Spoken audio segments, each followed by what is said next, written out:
Welcome to Basic Black. Some of you are joining us on our broadcast, and others of you are joining us on Facebook and Twitter. I'm Callie Crossley, host of Under the Radar 89.7. Tonight, the new Commonwealth Racial Equity and Social Justice Fund, Black Philanthropy Reimagined. We, like you, are dealing with the effects of the coronavirus pandemic and are taking precautions. We are working with limited staff, and our guests are joining us remotely. George Floyd's murder shocked the nation and sparked renewed focus on a toxic racial climate against the backdrop of a raging global pandemic. Locally, a group of Massachusetts' top black and brown executives responded to the urgency of the moment, creating a charitable fund to address racial equity and social justice. Bringing together their collective talents, the fund's founders are rethinking the traditional approach to giving, re-examining how monies are granted and to whom. Joining us, Quincy Miller, Vice Chairman and President, Eastern Bank. Marquise Victor, Founding Executive Director, Elevated Thought. Romeo Romero Siegel, Assistant Director, Palante Restorative Justice in Holyoke. The organization focuses on dismantling the school-to-prison pipeline. And Pamela Everhart, SVP, Regional Public Affairs and Community Relations at Fidelity Investments. Welcome to all of you. And Pam, I'm going to start with you. George Floyd's killing was shocking to so many. What about his particular murder? Because, of course, black folk have known about this kind of trauma forever, catalyzed the group of the 19 of you into action. Yes, thanks, Callie, for having us. I'll just say that all of us saw that slow death, right, of George Floyd. And obviously, we knew of other horrific events, but I think seeing this in our living rooms when we were all home due to COVID, I think it just amplified what was going on in our nation so differently than ever before. So our 19 founders thought that we have to do something. We have a lot of power, that is, we have influence and resources and access to capital, and we thought that we need to take action and drive impact in the Commonwealth. In fact, today is Martin Luther King's birthday, that we celebrate the holiday on Monday, and he said there's nothing wrong with power if power is used correctly. So over to you, Quincy. Take us back to that moment in those early Zoom meetings when you all were just trying to figure out what you might do. What was that like? What was the energy? Well, if you think back to that time, it was just a couple weeks after George Floyd's murder. And honestly, I remember the conversation on our first call that so many of us were exhausted. And that was, one of the most emotional times, the 2-week period of our lives, reliving that moment, having conversations both with our family and friends, but also in our companies. And many companies asking, what did they need to do? And so that's really what sort of galvanized that first conversation. Many of us, all of us really were involved already in the community, but we knew at this time we had to make sure that this moment became a movement. And then as Pam said, how could we leverage our influence and the gifts that we've been able to receive, God-given gifts, to be able to support and help others? And that's really what sort of drove that initial conversation. So Pam, there have been many other charitable funds set up by, black folk, but your mission is quite different and your approach is quite different, and who you will give to and how you will think about it. Please explain. Yes, Callie.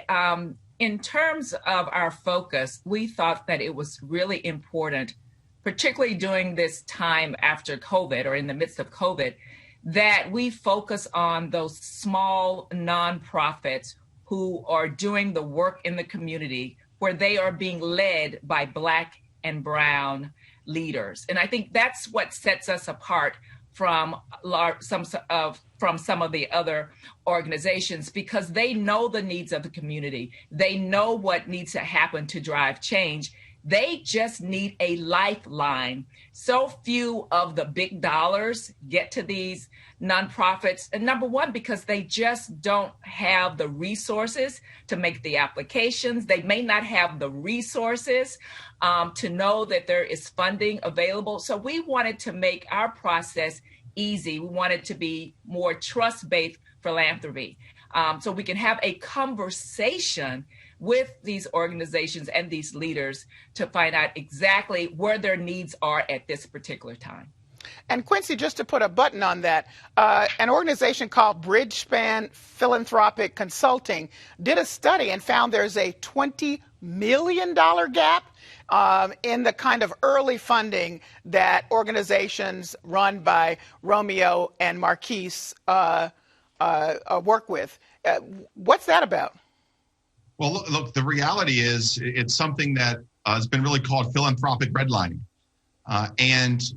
What that means is if you look in all the studies, whether there's locally, nationally, what you find is Black and brown nonprofits have less restricted assets that they've been given. They're challenged more in terms of questioning. Can you drive real change? And I think it's also the way philanthropy has happened. Particularly in corporations and foundations, they're always looking for scale. So it's a self-fulfilling prophecy that you have to serve, hundreds or thousands or tens of thousands, and those tend to be the organizations that get the support. Yet there's community organizations that are driving meaningful change. They can't get the funding, so they can't create the scale, and that's what we are really trying to tackle. Okay. So, Romeo, your organization, Palante Restorative Justice, was one of the early grantees. They gave away $1 million, the New Commonwealth Fund, of $50,000 to each of you. Tell me about it, how you received it, how did they know about you, how did you know about them? Well, we didn't know about them. They just reached out to us, which was amazing. Honestly, it felt like Christmas or something. We got this email saying that folks were interested in the work we're doing, that there were Black and brown entrepreneurs who wanted to be supporting racial justice. I got on a call with folks from the fund.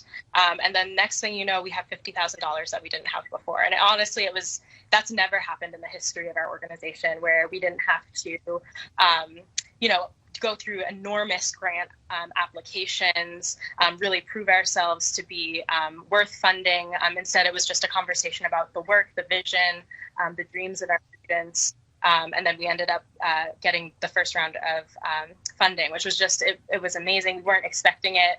We didn't know that people in the world would do that with their money. That money. And then also often what happens with us, we're a small organization, so we have to apply for these grants that are usually funding something like new that we want to do. But one thing that we really struggle with in Palante is sustainability. And so having money that's able to be used for general operating costs that just help us continue to stay afloat and continue to do the work that we're already doing, rather than having to have some kind of new initiative or new project to prove ourselves to still, be relevant or interesting year after year after year, but to just continue to build on the work that we've been doing is really amazing. To just have that money go straight into the organization to keep it afloat, to keep it healthy, its drive going. And we're really grateful that we were, you can ask them how they found us. I'm not actually sure the answer to that. Well, before I do that, Romeo, it's important for people to understand what it means, what the work that you're doing with your organization in terms of interrupting that school to prison pipeline, which has often been discussed. But essentially, it means that these are young people who, through suspensions or other kinds of punishments, get on their record, and before you know it, they're on the path to prison. And so your organization is working to interrupt that. Yes. So we are a restorative and transformative justice organization, and we are entirely youth-led. It's a really fascinating and beautiful model that I think is growing in schools across the country, but is still pretty new to have young people really at the forefront of restorative justice movements. And so basically, we interrupt traditional punishment and discipline systems. We have young people intervene with other young people if there's a fight in school, or if there's a fight with a teacher, or if something happens that could be a punishable offense. Instead, we go into something called a circle, which gives everyone in the community an opportunity to speak about what was the impact of that moment. If there was a fight in the hallway, who was affected by that, and what actually needs to be done for community repair? Because we know that just taking the students involved out of school doesn't actually create any kind of meaningful repair for students or for teachers. But instead, having folks really come together and repair that moment creates a stronger community where we don't have to think about just sending students out of school in order to create safety, but actually brings them closer to us and, continues to give them access to their education rather than taking a really meaningful opportunity away from them. All right. So, Marquise, like Romeo, your organization is very youth-focused as well. And you, too, were reached out to by the folks from the Commonwealth Fund. Explain that experience of being in conversation with them, trying to let them know what your organization does.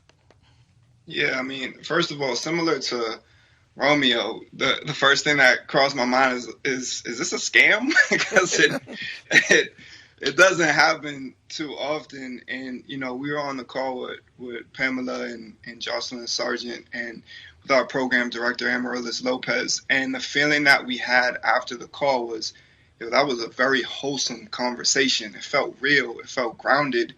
It felt like we didn't have to, sell ourselves. We just talked, and had a little back and forth. And it was beautiful. And, to have a process where we don't have to do an extensive application, answer these questions that most are relevant, but some, are numbers-based, data-driven, all these things that really kind of funnel into this capitalistic view of philanthropy, to bypass that and to keep it grounded in the work and what we do. It was a totally unique experience in the funding process. And so Elevated Thought, which is your organization, working with youth right now, outside a lot because of COVID, but really focused on art and youth-led projects. Yeah, so we believe art is a form of liberation. And with our young people, we allow them to be in a space, hold conversations, collaborate, create, as a way for them to better understand the social, political, and economic realities around them. And typically when they do that, they start to understand the long history of things that are stacked up against them, the oppressive nature of the system structures that they exist in. And so they collaborate, they start to brainstorm creative solutions, create to address those issues and bring it out into the community to create a greater conversation. All right. So, Pam, how exciting is this for you to be in a position to identify organizations like Elevated Thought and Palante and actually give them a boost and give them some foundational money to keep going? Callie, this is one of the most exciting things I think I have ever done. And I remember being on a Zoom call the night that we brought the 20 grantees to the screen, if you will, to present them with their $50,000 in terms of a grant. And it was just wonderful. It was just wonderful to actually see the expressions on their faces. And, for us as Black and Brown leaders to support our own and to give, like I said, lifeblood to those organizations so they can strengthen our communities. And I think in particular, like Elevated Thought and others focus on youth education, that is so critical, particularly from the perspective of art, when we recognize that in many public schools, due to limited budgets, they have to cut the art program to be able to offer this as a gift to these kids in these communities. And outside of Boston, that's one thing we haven't talked about, Callie. This is the new Commonwealth Fund. And oftentimes the funding goes to organizations in the Boston area. We wanted to be able to make sure that we funded those in other areas. So like in Lawrence and, in Springfield and other parts of the Commonwealth, they need support as well. And so it's just so gratifying that new Commonwealth Fund can be able to be helpful in driving change in all areas of the Commonwealth. Okay. Quincy, it must be also have been gratifying for the 19 of you to raise $25 million immediately, it seems, in seed money. I know your goal is eventually to have $100 million to be sustainable. Where are you now in terms of raising more past your seed money initial gathering of funds, I guess? Yeah, no, great question, Callie. And so we really see that we're just actually entering the fundraising stage now, quite frankly. We've had corporations, individuals, private foundations all come together to support the work that's being done here. And so we're just about to $30 million now. And like I said, we're just getting focused. And the reality is the focus of this fund has really resonated with so many people, corporations, and foundations. We identified 4 key pillars that we were going to focus on to help break down systemic racism and barriers in the Commonwealth. And they make sense to people. They were policing and criminal justice reform, health equity, and you think about the impacts of COVID right now, youth and education, as you heard here, and economic empowerment and development. I mean, these inequities have existed and been built over 400 years, and we've asked people to come together on multiple years worth of commitment, not just write a check and walk away, but stay in this work with us, because it's going to take years to be able to break down these barriers and create equity in the Commonwealth. So a question to all of you, because I know people will watch this and say, well, what difference does it make that the organizations that you fund are Black and Brown led? What difference does that make? And I want each of you to respond to that. So again, Pam, I'll start with you. Well, I think the big difference is that, Callie, and we mentioned this earlier, is that the lack of funding that goes to Black and Brown organizations is extremely low. So that is why it makes a difference. They need the funding. Quincy? Sure. Again, I think Pam hit that on the head, and we're not exclusive, but that's the focus, right? We are exclusive to organizations supporting Black and Brown communities, but it's the chicken and egg conversation. Unless we get the resources there, they won't have the opportunity to be able to scale their models and then take those models from one community in the Commonwealth into another community in the Commonwealth and really be able to add value throughout the communities. Romeo, what difference does it make? What difference have you seen it make for you and your organization? Yeah, I mean, we are a community that is predominantly Latinx, and I think the way that racial justice operates in our community, the people who know it best are the people who are living it. Racism is it's an insidious, horrific thing for our young people to have to fight on a daily basis. And I think having them lead the way, they see things that adults of color and that white people in their community don't see. The youth of color know what their greatest needs are. They know what's worth fighting for. They know what is required for them to live lives where they can thrive and be seen as leaders. And I think continuing to invest in their leadership, both like emotionally and financially, they deserve it. They deserve it as much as white students who get to go to fully funded schools. They deserve the opportunities to, speak to their council members and to, be part of thinking about legislation and school transformation. They're the ones who know best. Marquise. Yeah, similar to Romeo, I think it's a clear indication of the humanization process that they're not getting in other institutions that they're in. When you come into a space and it's led by somebody that looks like you or folks that look like you, that have similar experiences, and there's genuine care and love and support to provide space so your voice is heard, your past is reflected on, your visions for the future are able to come out, be articulated and crafted, where these other places that a lot of our young people are in, they don't have that opportunity. So they're able to really distinguish what should be and what isn't, and why it isn't, and why it should be, Marquise, was the $50,000 a lifeline or a bridge or both for you? A little bit of both, a little bit of everything.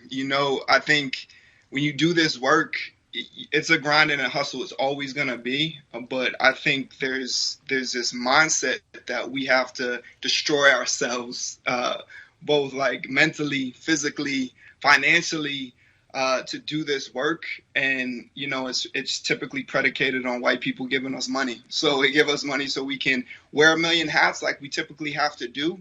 But there's a real concern about capacity and infrastructure, and I think with this grant, we're able to take a breath, able to hire somebody who's just going to focus on the social justice work, the social justice fellow who's going to build, the curriculum and guide our young people as they do this art activism work in the community. And that's huge. That's a breath for me. That's a breath for our program director. And that's what we need to continue to do this work effectively. Romeo, same question. A lifeline, a bridge, or both? I agree with Marquis 100%. It's a little bit of both. I love how he said it's a grind and a hustle. And, we're constantly finding ourselves over capacity. The need in our school is high in terms of how many young people could benefit from what our program has to offer. But our capacity is much smaller than the need. And so every time we get to have a little bit more funding, that means a little bit more capacity to, have energy or people or staff for, supporting more and more students who deserve it. They deserve all of the attention that we can give them.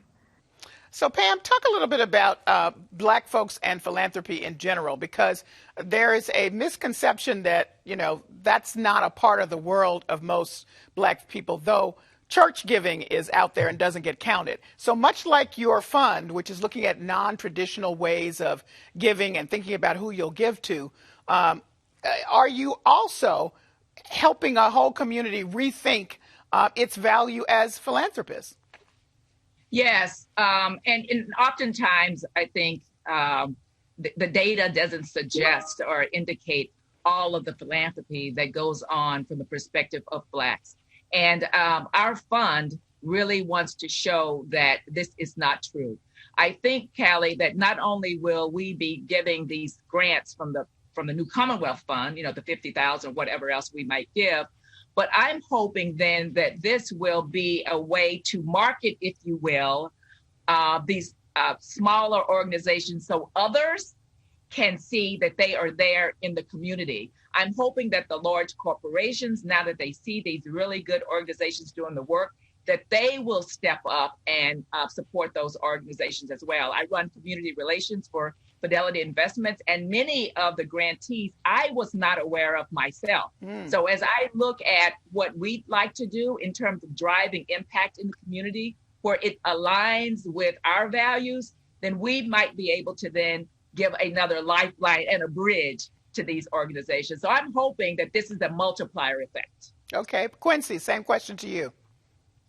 Yeah, and again, I think Pam has done a great job articulating this. But this is, our hope is this is the power of community, right? And bringing people together, not just the 19 of us, right, but bringing together other Black and brown leaders in support of the fund and working with community leaders on the ground, to Pam's point, to understand who's really there in the community making a difference that needs this level of support. Who may be funding this out of their own pocket, their programs out of their own pocket to make a difference in their community. And so that funding's happening out there, but helping to particularly bring the corporate dollars into it, I think is the key important connection there. Is there a point or a group or a time in history that you all are kind of echoing now in this space in doing this work and rethinking Black philanthropy in this moment, Quincy? I think, what I would say is, for all of us, there are the founding Black and brown leaders who came before us, who we watched and saw making a difference, right? Whether that was, early in my days in sort of, in the civil rights movement, or has gone on throughout the times here in the Commonwealth. And I think the group that's come together has said, not so much, what can we duplicate, but it's now our time to be able to stand up and make a difference and hold corporations accountable and the community accountable as whole to take advantage of this movement. And really, if we're sitting here 10 years from now, having the same conversations, then we will have failed. All right. Pam, I don't know. Pam, did I lose Pam? No, I'm here. Okay, Pam, thank you. Would you add to that, please? I would just add, Callie, that, the saying that don't let a good crisis go to waste. And I think that's exactly where we are at this moment.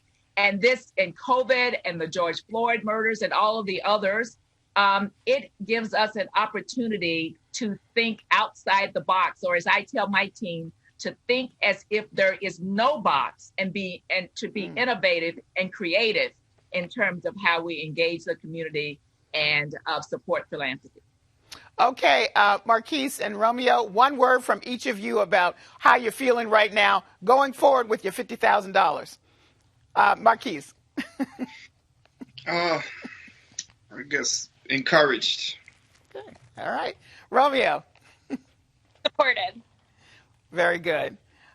This is an exciting move here in not the Commonwealth. I was about to say Boston, but as Pam has corrected me, in the Commonwealth, because we hadn't seen anything like this before. So all of you are actually a part of an historic move in this, because you're reshaping how we think about all of these issues, how money is given, philanthropy in general, and the importance of small Black and Brown-led organizations. I thank you all for joining me. Thank you, Callie. Thank you, Callie. That's the end of our broadcast, the end of our show. Thanks to all the guests. Thank you for joining us. Stay with us as we continue our conversation on Facebook and Twitter.